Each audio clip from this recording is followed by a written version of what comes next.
today I am so thrilled to be welcomed by and to have her on the show with me today. Her name is Laura Reed. She is a musician from South Africa. Laura, how are you?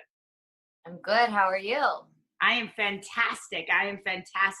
So let's start here for those. I want to give my listeners that maybe are not familiar with you a little crash course, and I love it. You just got comfortable. Like, I love that. Like, that's what this is. Like, when I describe this show to people, Laura, I say it's not an interview, right? Like, I did interviews for 17 years. This is a conversation.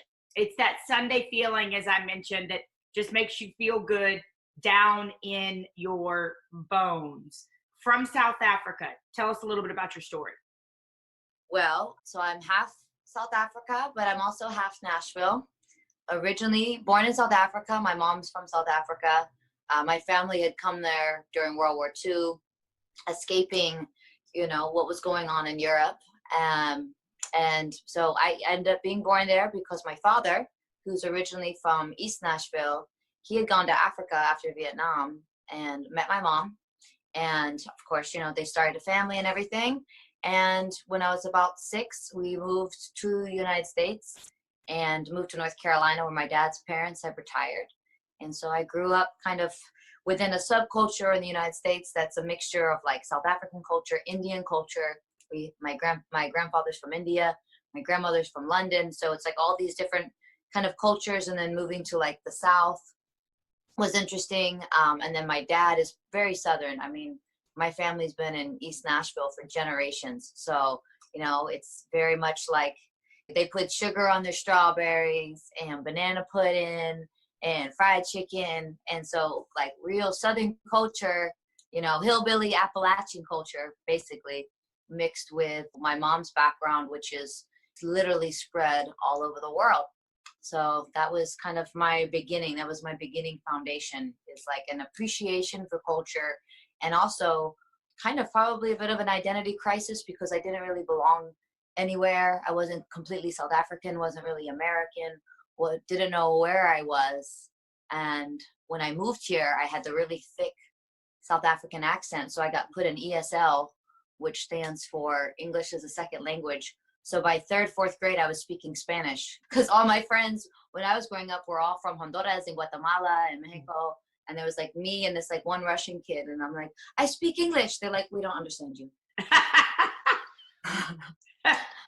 So that was my beginnings. I think I can relate to that, because I think sometimes out of that lack of belonging, or that, that feeling of not belonging, right, can come some of the most beautiful things, some of the most beautiful characteristics. I was telling somebody the other day, when I grew up, I was like dark skin, dark hair, like, obviously crazy last name.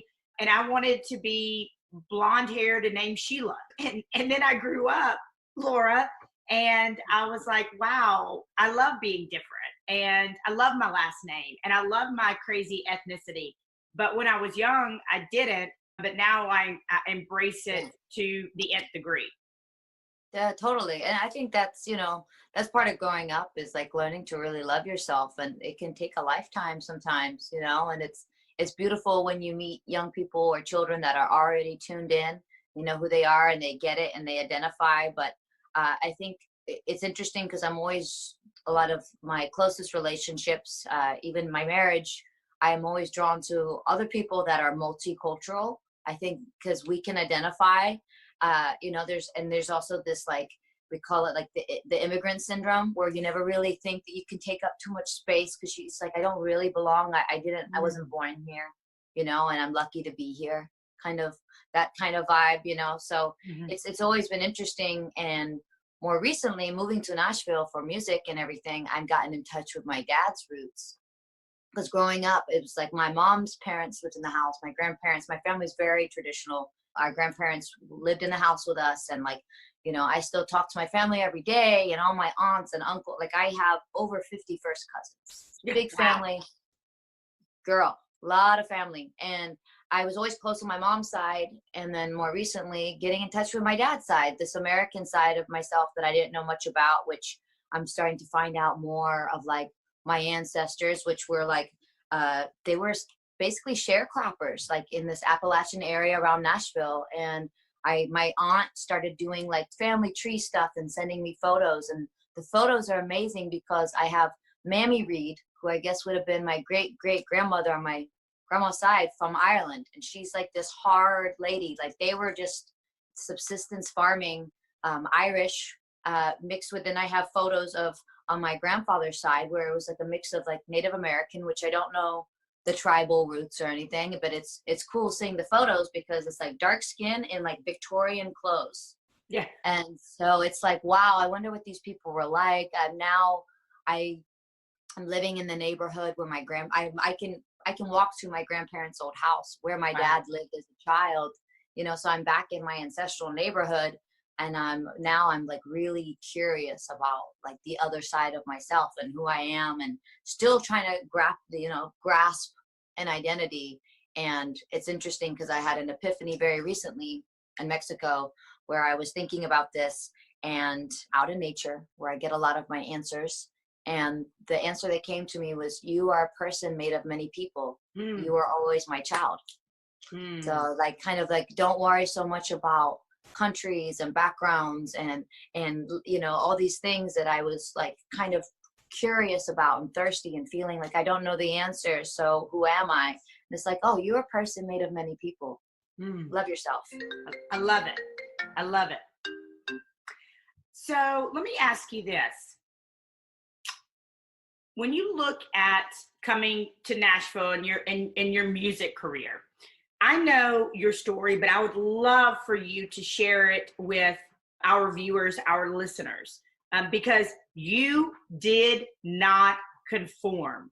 People told you you had to do this to be successful. You had to do this to be successful. You had to do this. You did not conform. And woo, there is so much power in that. Tell our listeners about that. Yeah, well, it's interesting. I think it's a personality thing. I always had a vision, and even though I'm still trying to find kind of where I belong, I always knew who I was. And it's like I've been the same my whole life. I've always been just colorful and expressive, and if I see you, I want to hug you, and all these things that are who I am. And we're very similar in that way.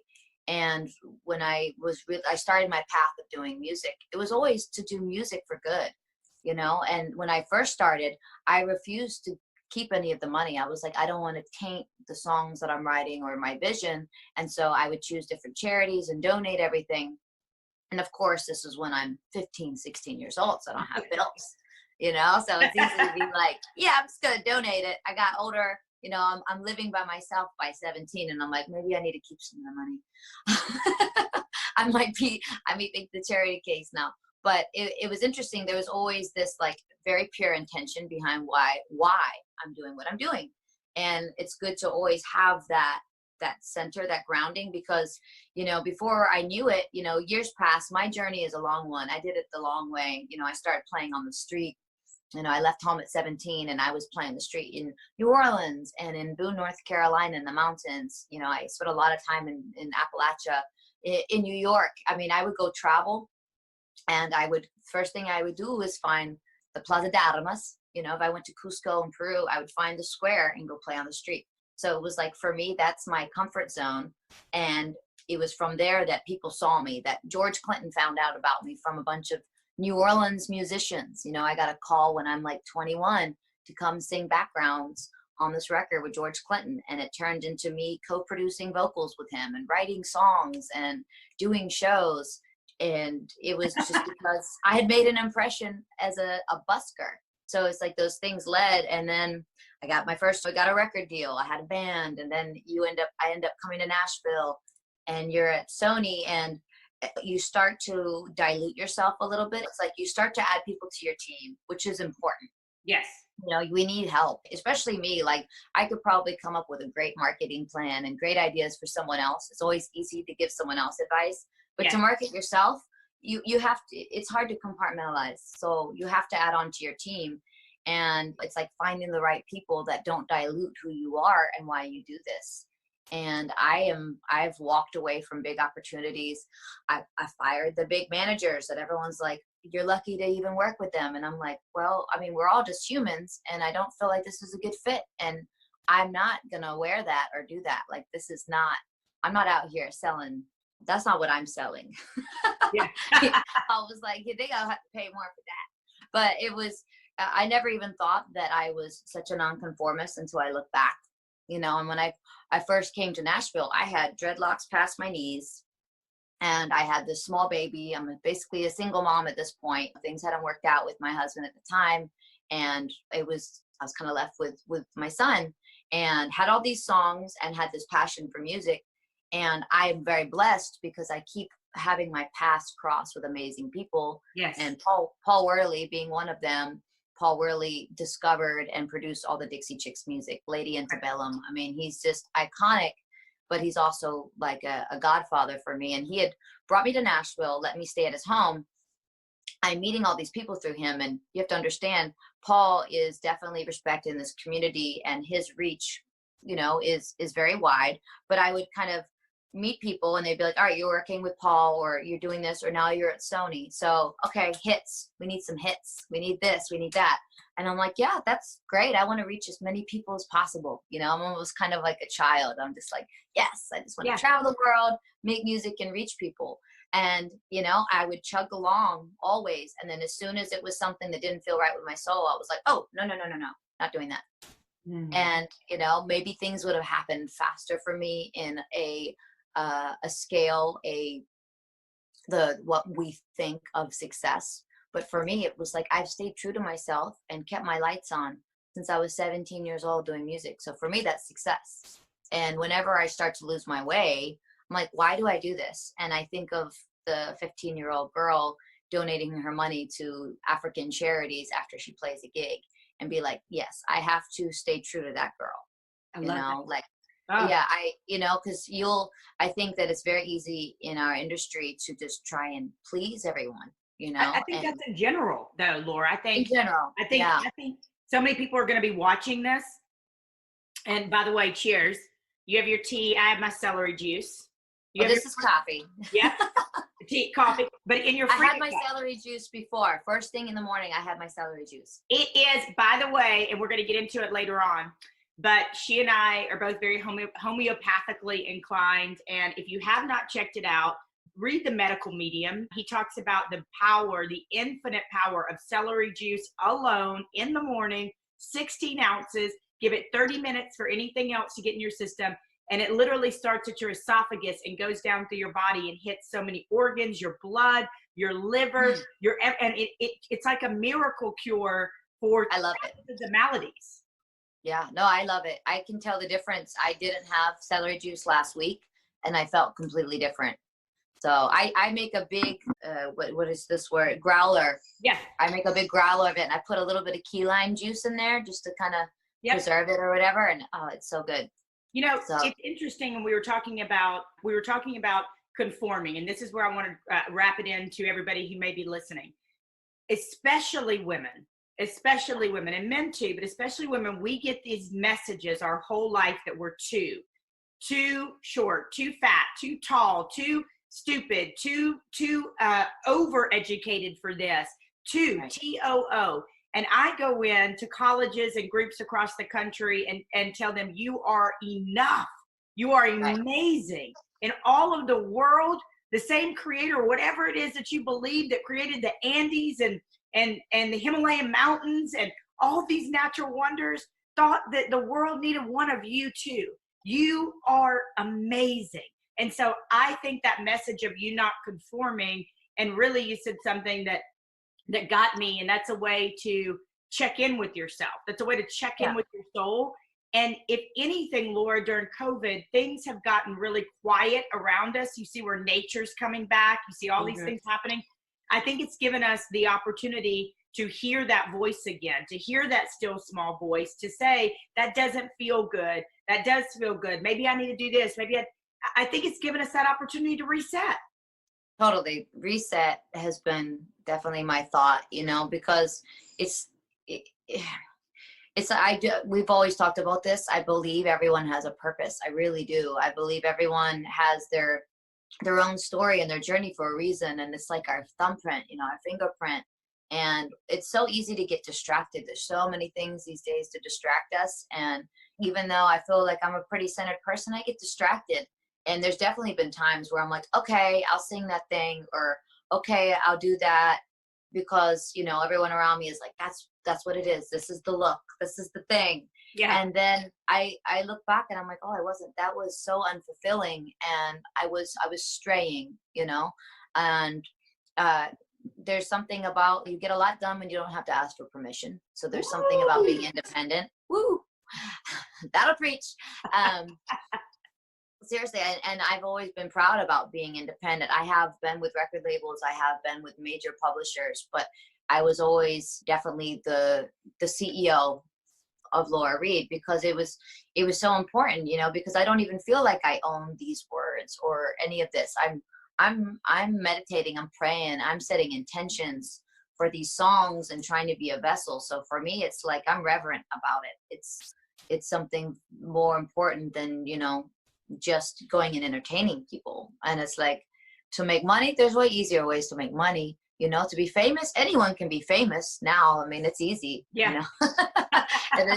So it's like, it has to be something else, you know, and I realize that. And interesting enough, COVID also kind of reminded me, because until recently, the music industry, you know, now everything is streamed. Everybody in the business was like, all right, the only way to make money now is shows. So just focus on your live business. And then they're like, and now you can do no shows. And we don't know when you can do shows again. So all of us musicians and artists are just like, but we love this. How do we figure out another thing? Okay, I'm going to live stream. I'm going to do this. I'm going to do that. And it's like, it really brings you back to, why do you do this? Does it bring you joy?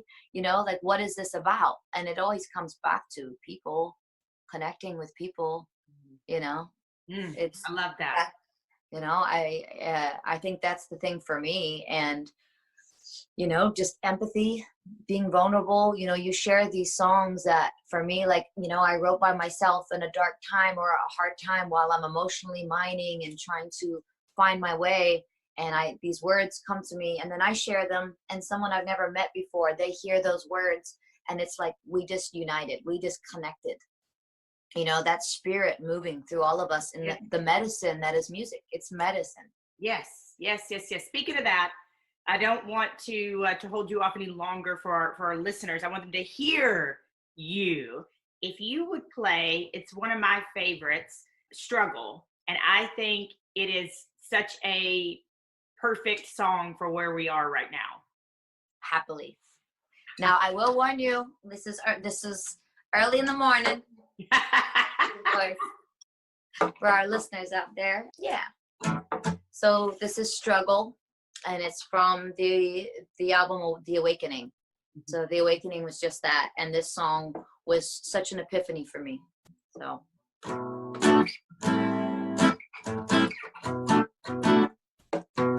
and I'm playing with a pick because in quarantine I can't get my nails done. So it's real out here, y'all. It's those little things that you get attached to. I'm like, I can't play guitar without my long nails on this hand. And it's like, no, you can. Figure it out. Yeah.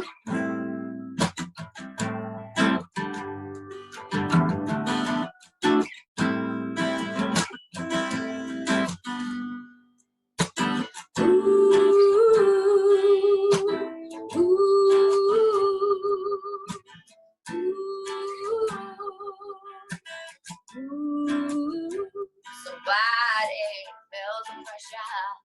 Body's ready to. Body feels the weather. Always got a storm passing through. Somebody got a mouth to feed. Somebody got far to travel. Somebody lives in the streets. Their own worlds unraveled. Every question got an answer. Every lock has got a key. Every day's another chance for us to write our history. Everybody got a story. Everybody got a struggle. Everybody got worries. Everybody got trouble. Everybody got a story. Everybody got a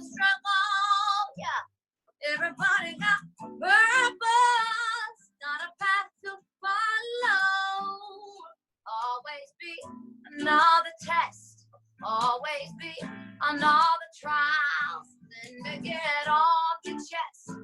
Another road, another mile. Time turns mountains to sand. Time turns sand into pearls. Time waits for no one man. One man can change the world. Everybody got a story. Everybody got a struggle. Everybody got worries. Everybody got trouble. Everybody got a story. Everybody got a struggle. Yeah.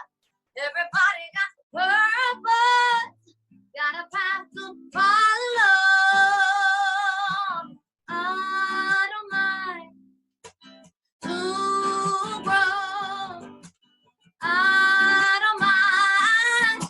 I don't mind the struggle. No, no, no, no. I don't mind to grow. I don't mind the struggle.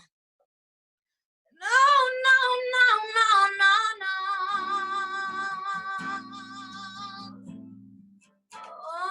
Oh. Amazing.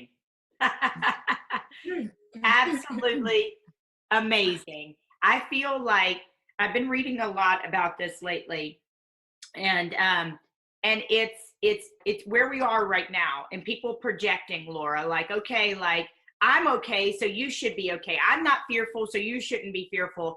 I got my check, you know, and projecting, right? And Right. And the way that I've seen people really describe it, that I think has been great, is we're all in the same storm. We're not all in the same boat, right? And I think that song was a great anthem for where we are, and and what we could possibly learn about ourselves, about the world, about what we want, about our families, about all, I mean, so many things, right? This touches, and how we can come out of COVID better in one way or another. Right. Well, I agree. I mean, the thing is that it's like a collective vision quest. We're all going through it, and one person is, you know, having a tougher time than the next, and it's really up to us to lift each other up, not separate, not polarize, you know. But as humans, we do this. You know, I love analogies and metaphors. I love this of the storm and the boat. Recently, someone said something to me the other day that really hit home, where it was just about projecting. And he's like, you know, when you look in the mirror and your hair's messed up, you don't fix your hair in the mirror. You got to fix it on yourself. And I was like, oh, they were talking to me. It was an elder talking to me about relationships. You know, he's a Lakota elder, and he had been with his husband for 30 years. And I asked him for advice. I was like, tell me how you guys make it work. And he told me this. And I was like, oh, I will remember that every day. Because I'll go and I'll find that I want to, you know, pick apart something on someone else, or I'm judging something. And it's like, hold on, fix your own hair, darling. It's so simple, yet so profound. Yeah. Well, and I think that's the power of words, you know, like metaphors, poetry, all these things where we can be like, oh, wow, yes, we are in a storm. Am I on the same boat as someone else? No. Should I think about what it's like for them? Yeah, that's empathy. Like, I was thinking the other day how blessed I've been to just be in my garden and have a little bit of soil to work and put my hands into and grow food. And that's been like a sanctuary. And I was like, wow, I was thinking about all the people in cities like New York and Chicago, and where they're in apartments, you know, maybe with small children and their family, you know, maybe they're in an abusive relationship and they're stuck with that person. Like, man, I've been feeling for all those other people that aren't in the same boat as me. You know, and I think that's important, just to be constantly putting ourselves in other people's shoes. It opens your mind. You gave me a great segue to talk about the garden, and you are, and I have to give the context in the background. You talked about how I'm gonna try not to cry, but you talked about how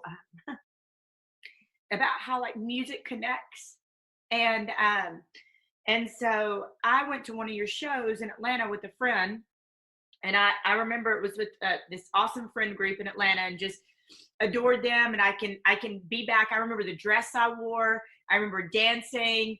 I just love these people. And I went, and I remember we met you backstage, and I have a lot of musician friends, so I didn't want to take up too much of your time. I wanted to be cognizant. You had people kind of waiting to meet you. And so that was that. And then you came after I moved to Nashville. You came and you played Nashville. And I remember you were signing records, vinyl. You were like one of the reasons I started like my vinyl collection and started listening to vinyl again. And you and you signed that record. And then I don't know where from there it went. I just remember when you would come into town, we became friends. And when you would come into town, you would stay here. And then I got to meet your family, and your family became like my family, and you're like the godparents to my dog. And and it was that music, that connection that got us to where we are today. And that's what I want to say to anybody who's discovering Laura Reed for the first time. Her music is something that if you're a family, can touch your kids, can touch the parents, can touch the grandparents. If you're a single person and you're solo, it can touch you. I mean, it is really, you tell stories in your music. It's beautiful. It's inspiring. We want to use it with the movement I'm Changing the Narrative, because it's so, I mean, it's amazing. And so that's my story. That's how I got to know you. I fell in love with the music, and then I got to know you as a human being.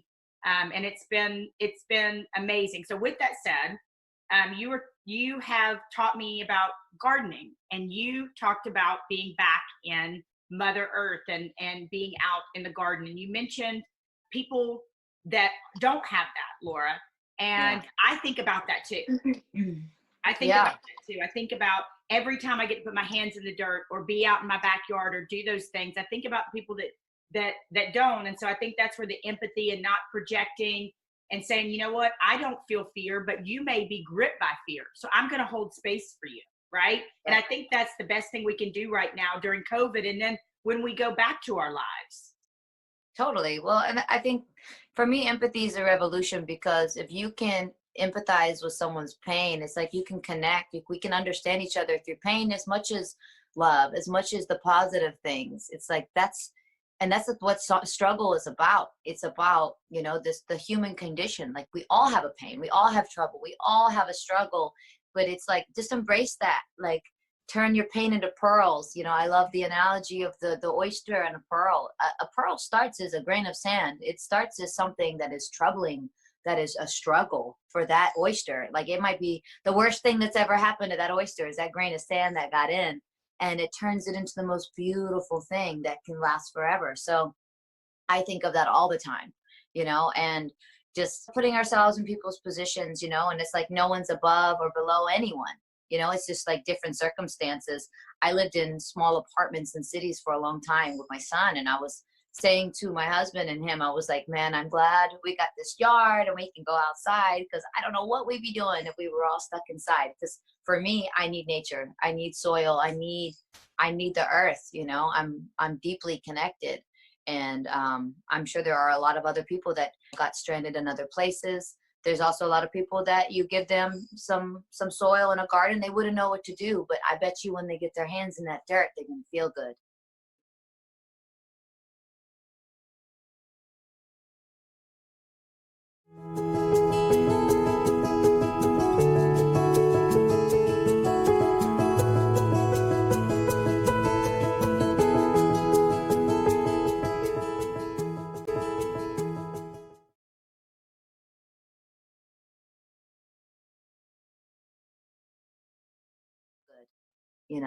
So it's I think in reconnecting, like you said, this is a reset. I used to always garden. I grew up gardening. I grew up growing food. My family has very humble roots in farming and in growing food. So I feel like I'm really feeling my ancestors, like right here with me lately while I'm planting these seeds and doing that. And that's been a really good reset at this point in my life of like who I am. And it's like, I'm doing music. I'm being a mom, I'm being a wife, but it's like, I'm also like little farmer, little gardener, all these things, I'm trying to heal in as many ways as I have the capacity. it's like Laura Reed, Medicine Woman. Like seriously. It's fun. Yeah, it's funny. Well, except I beat myself up. I was showing you earlier, like I sliced the thumb. I'm always hurting myself, but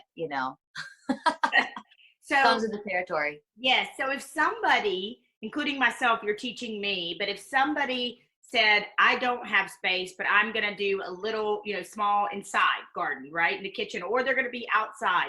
Give us like your top 3 little secrets or tips for reconnecting, getting in the garden, like, and for a newbie, because there's a ton of people out there. I'm a newbie. You're teaching me. I'm saving my compost. I'm doing all these things. Give me a couple of, give our listeners, I should say, a couple of tips if they're going to start getting their hands in the dirt. Sure. So I started instantly thinking of what you can do indoors, whether you have a yard or whether you're an apartment, because I've had apartment balcony gardens that are like that's possible. So you can do things anywhere. And we've been talking a lot about propagating, like taking your food scraps and growing food from that. So one thing we talked about, celery juice, one of the easiest things that you can start with.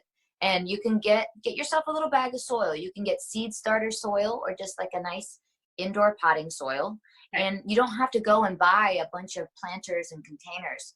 Thing is that like most of our stuff comes in hard plastic that's not going anywhere. We have the big tomato cans that you use to make pasta sauce. I keep those.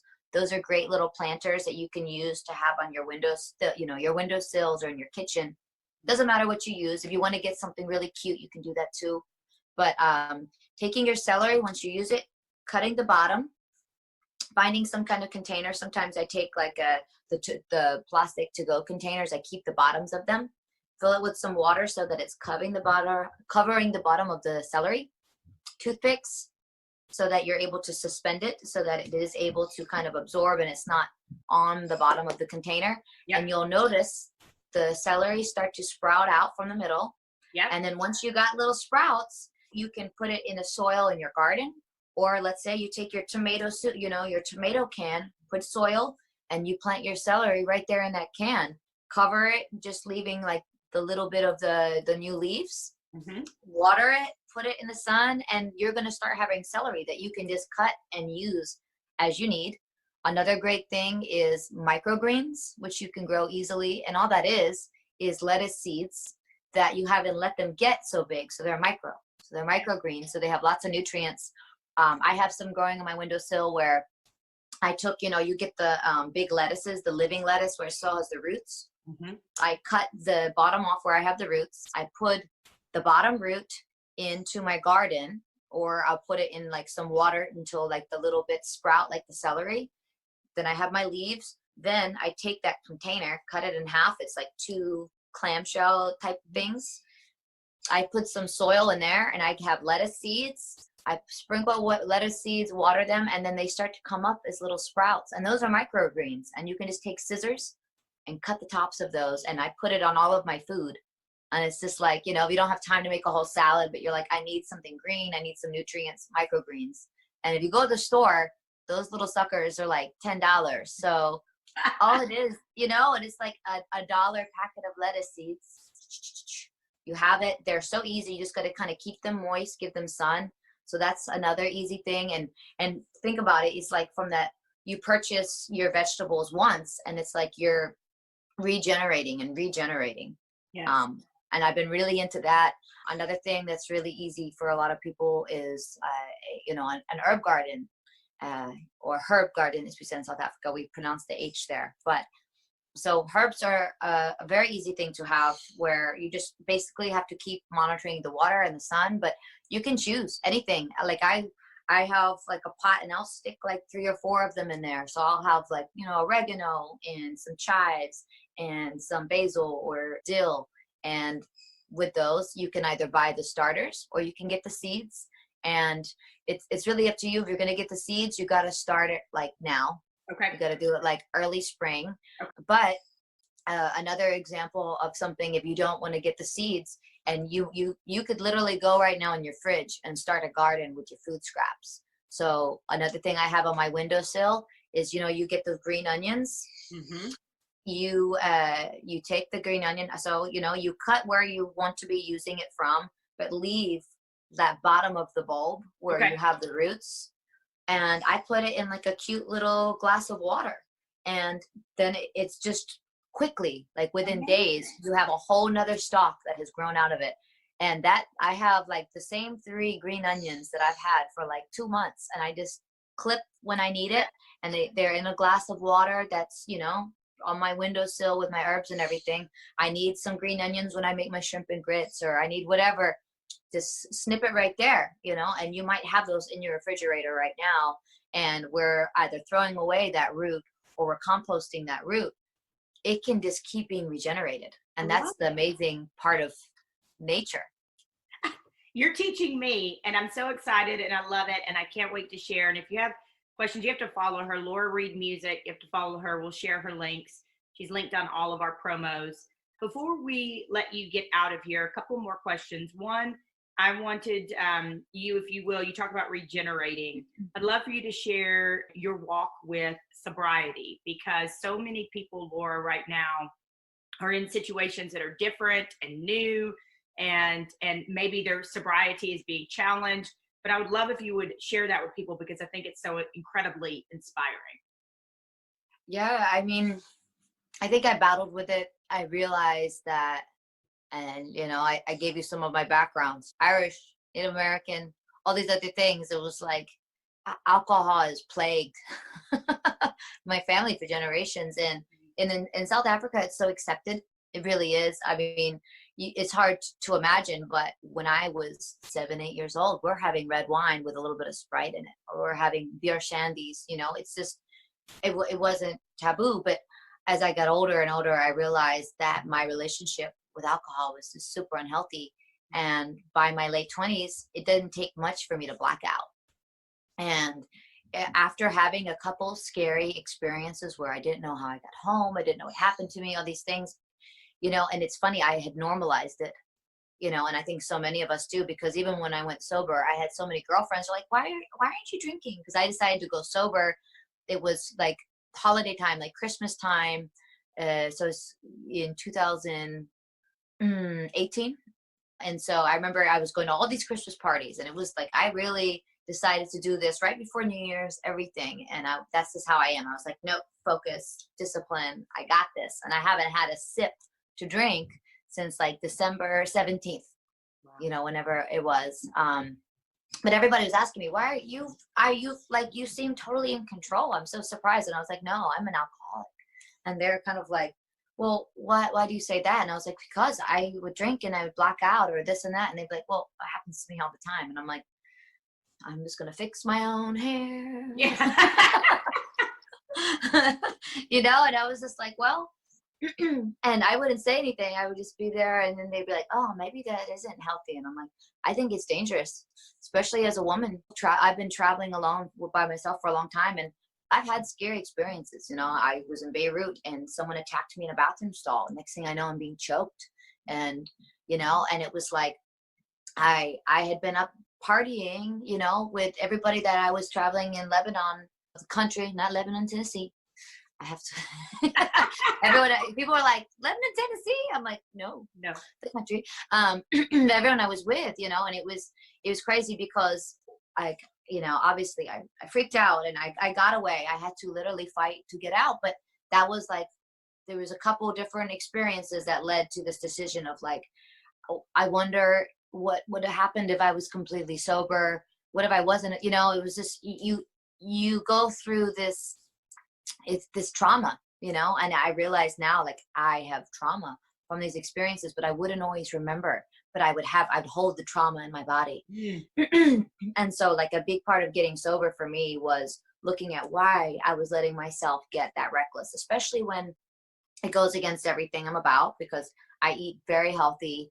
I take good care of myself, but then I could throw back a handle of whiskey, and maybe that's part of just being this like musician gypsy my whole life. It was accepted, and I was always the only woman with a bunch of men out drinking people, and I was kind of proud of it. It was like, yeah, I can do this. And now I look back and I'm like, I was just poisoning myself and putting myself in some dangerous situations. Mhm. So that helped me make the decision of going sober. It's just like, hey, like, I can make this decision, and I want to be healthy on all levels. And part of me getting sober and staying sober was like looking at my traumas, like really like doing that work. There was an amazing book called The Body Keeps the Score, and it's about PTSD. Mhm. And that was like a very life-changing moment where I'm reading this book and I'm like, oh, I'm just reading about his clients and I'm not like these people. And then I'm reading these stories from some of these women that were clinically had PTSD. And I was like, oh, I relate to that. Oh, blah, blah, blah. And I'm like, oh, do I have PTSD? Like, am I, and it was triggered by alcohol, and it was like the fact that I was no longer making memories. Like literally, I have people tell me that I would record songs. I'd be in the studio, I'd be talking to people. The next day I'd hear the song and I'm like, where did this song come from? And I'm Mhm. literally panicking because I have zero memory of Mhm. writing a song, singing it, recording it. Like, that's insane. Yeah. So, and everyone was like, oh, that's so awesome, and that's the problem in my industry. And right when I went sober, I did an interview with No Depression, and I was terrified to do this interview because I was like, look, I just got sober, but it's like, you know what? I want to have an honest conversation about this. And I was like, it's too glamorized in our industry. I was like applauded Mhm. for the fact that I was able to produce blackout drunk. It Mm. was like as if I was just even more worthy, or like, oh, like, yeah, she's like really a musician because she can drink a bunch of tequila and then go and record a song. Meanwhile, I was terrified, Yeah. Yeah. and enough of that will scare you. Yeah. And so I was scared. I was like, what is it going to take? Am I going to, like, let myself get this disappear? So it was very drastic for me, and not everyone has those situations. For me, there were some drastic things that I had to change my life, and I'm so happy I did. And my husband will still have some wine. I'm still around people drinking and partying, and it's like, I don't care what they do. That's okay. I'll make sure that they have a glass of water if they need it, and I end up momming people if they need it. I'm like, come here, baby. And I feel comfortable in that role. I feel comfortable now in my skin. I'm not missing it. And it's been good for me because I realized that I had just been sweeping a lot of stuff under the rug. And even though maybe I didn't drink all the time, or no one ever really saw me lose control because I was so good at keeping it together, I would keep it together and then I'd get in my Uber and just like pass out, Yeah. Yeah. Yeah. and I'm like, man, that's not a good routine. But it's like, you can only sweep it under the rug for so long. And I was like, man, I have a lumpy rug. I I gotta clean. I don't want to have a lumpy rug. I, lo- So I might use that. I don't want to have a lumpy rug. Like when we do the promotion for this, like, you want to know what a lumpy rug is, and you want to fix it. Can I ask you another question? yeah, So much of what we talk about in the movement is self care and intentions, and you told me about what you do to stay grounded. And part of that's being in the garden. What is something, Laura, that you're focused on this week, and intention that our viewers might be able to take away from this Sunday conversation and implement into their week this week? mm, an intention. Something you're focused on this week. Yes. So for me this week, I have been really thinking about what, and today especially, today is the first day that I feel like I'm going out and working again because I'm making a music video. Mhm. And since the reset, it's like the things, my priorities that maybe before I'd be so focused about, like, oh, my hair, my makeup, these different things. Like this time around, I'm like, okay, what is my goal? What is my intention? What do I want the impact of this art to be? And, where's my place in the world? Like, how can I have, which this is a question I've asked myself before, but I'm really feeling it these days. And I think that everything, we all feel so raw right now. And there is so much uncertainty. And so it's like really setting that intention or asking that question of like, what do I want my impact to be in the world? Because we've been given this gift of a reset. We really have. So many people have lost their jobs and it's terrible, but a lot of them are reevaluating, did that job even make sense for me to do? Yes. Like I really, and I've been rock bottom, and rock bottom is a scary place to be, but it's also an empowering place to be because you can build whatever you want.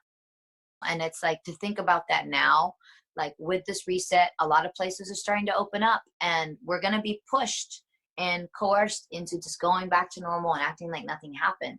But we cannot forget that something did happen, and it happened within us, you know, and around the whole world. And it wasn't like one country had this and quarantine. The whole world went through this experience together, you know, and it's like, so we have to move forward as they start to open things up, you know, and things go back to normal. It's like really questioning what it is that we want to be doing in the world, how the decisions we make. You know, I think a lot of people are thinking now where their food comes from, where their products come from. You know, everything's become a lot more localized, and I think that's great. Everyone's now like, I don't care about the things I used to. I just miss my family and my friends. You know, it's like everything's in perspective. So think of ourselves as architects, and we've just been given this blank page, or just been given this location, and it's our life, it's the world right now, and we can architect our lives. We can design whatever we want, you know. And I think that's an important, empowering thought to keep like right here, yeah, especially as, you know, things start to open up. But we've like, you know, we've lifted a veil. We see kind of our impact on the world. And I think a lot of us have seen our own lives very clearly. You know, we've had the time to reflect. Staying busy distracts you from looking at your problems. You know? Woo. So we haven't been allowed to do that. We've been having to, you know, look in the mirror pretty seriously. So I think this next week, actually, for me, I feel like this next week, especially with like, you know, certain states opening back up, it's going to be really important to just be like, okay, like I want to think and have a lot of intention with how I interact with people, with how I'm interacting with the world, just more than just hygiene. You know, obviously we're going to have to be wearing masks, and we're going to have to do things differently than we did, but also just like on a human level. Like if we forgot how important we are to each other, I feel like we've definitely like been reminded of what, you know, of what's important, and that we are part of nature. We're part of the earth. And when we need to be, she will humble us, you know. Like you think about the web, we did not make the web. We are a strand in the web. Yeah, that's so good and so deep and so powerful. And I think that's a beautiful intention for everybody who's watching this podcast to be able to take into their week and the show. I would ask you, I know you're about to go out and shoot a music video, but before you leave, one last question. I'm wearing the shirt in honor of the story, but you have a letter from Prince that is framed and in your living room. And I have taken a picture of it and shared it with like a few people, and they're like, what? Do you have that? And I was like, no, it's my friend's. And so you've got to tell the story of this letter that Prince wrote that is framed and in your living room. Yes. So he didn't write it to me. He wrote it to George Clinton. And George Clinton had it in, I mean, he just has a collection of so many amazing things. He just is like a walking museum of music and funk and creativity. Being around him in that time period was amazing. And we really bonded. He would, you know, I like I said, it was like I thought I was just coming in to sing some background vocals, and it just turned into so much more. And like now I feel like, you know, I got accepted into this P-Funk family, and he called me Baby Groove. And even when we weren't making music, he's also an artist. Has like paintings, and he has like a gallery that's attached to his studio in Tallahassee, and he has all these sketchbooks like everywhere. He's just kind of doodling. He's just constantly just being creative. And he had a ton of them. A lot of them were even in storage. And there was a sketchbook that had like this letter that Prince had wrote him. And we don't even know, he doesn't even remember when it was, but it was when P-Funk had put out some record, and he sent it to Prince. And Prince, to respond, wrote him this beautiful letter, handwritten. And it's so cool because every time there's like the letter I, it's an actual, he drew an I. And it was just talking about like, you know, I heard it played, and, you know, like basically like, you're not of this world. Yeah. And it was so cool and simple. And you can just like imagine, you're like, how iconic. It's like Prince showing respect to George Clinton. And that like homage. And essentially, I think George was kind of like an impact on Prince. You know, he had been doing it. Prince was a little bit younger and was looking up to those guys. Mm-hmm. And so that's beautiful. And then it was so beautiful to hear George talk about it, because you could just tell he had so much love for Prince and so much respect. And so like I was given this letter. I was given that letter, and then I was also given one of his paintings. And so they're framed. And my friend Andre, he's an artist, and he is like a Prince archivist. He's like obsessed with. He was in my apartment years ago in North Carolina, saw this letter and was like, "What is this?" I was like, "Oh, it's a letter that Prince wrote to George Clinton." He's like, "Is this real?" And I was like, "Yeah." He was like, "Laura, why is this not in a frame? This needs to be behind museum glass." And I had it on my desk or something. I can't even remember. It was like with papers, and he was like really mad at me and literally showed up the next day with a frame and was just like, "Put this in the frame." And I was like, he ended up framing it for me and was like so exact and was like trying not to touch it and was like, "Whoever that," and he saw like grease stains. He's like, "Did you put those on there?" I was like, "I don't know." He's like, "Are those Prince's grease stains?" I was like, "I don't know."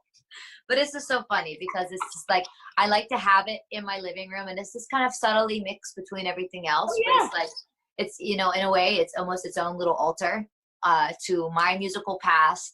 You know, I feel like that was my foundation in a way, was doing this stuff with George and them. It taught me, that was my first time really singing in a studio. And also just like, wow, like that respect, that musical respect. I'll read that letter sometimes and I'm like, oh, that's what it's about, man. That's what like, it's about. Yeah. Oh, it's like such a beautiful moment that was captured. All right, Laura, you want to take us out with some harmonica, maybe? Sure. You are amazing. What all instruments do you play?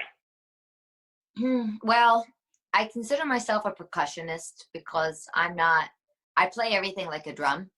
Essentially, I'm not a classically trained musician at all. I've never had music lessons, but if it has strings on it, I can usually figure it out. So guitar, I have some of them behind me, ukulele, bass, banjo, and then harmonica, which a lot of people know me for, which shout out to Lee Oscar Harmonicas. We love you, Lee Oscar. And they are the most amazing harmonicas. I love them. And then also just like random percussion instruments. Oh, and piano.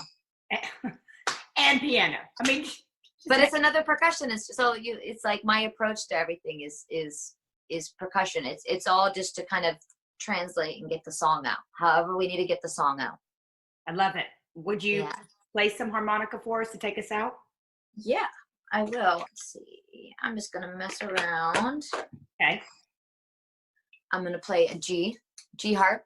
Okay. So this is major diatonic, which my harmonica players or those who are curious, you know, I do like cross harping. So if you're playing in G, I would play a C. If you're playing in D, like you're playing D, key of D, I'd play G. So I'll just mess around on this a little bit. And you can imagine just seeing me on the street 15 years ago. Yes.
Amazing, amazing. Go and find Laura. You'll also be able to find her new band, What Is Lore, and get more information about that. Download songs, everything that's coming, the shows that she will be playing. That once we get out all of this down the road, you'll be able to see her live as well. Make sure you follow her and support her. Also for this show podcast, if you will subscribe if you will share, if you know somebody that needs any of the messages that she had to talk about, from getting back to earth, to regeneration, to sobriety, to her gardening tips, to really being true to yourself and listening to your soul. Somebody out there needs to hear it. And I always say this, and this is for all of us. We have so much power in our fingertips with technology, and we can help somebody. I said last night on social media, cheer for people enthusiastically, clap loud in your soul, be happy for people. And so you have so much power to be able to grow an artist, or grow a book, or grow a movement, or a podcast, or whatever it is that you absolutely love, that somebody else may need to see it. And I have heard, Laura, I know you have many stories of technology where somebody says, I just happened to log on, I just happened to see, they just happened to send this to me, and the most beautiful things have come out of that. And so I just want to say thank you for spending time with me today, Laura. It means so much.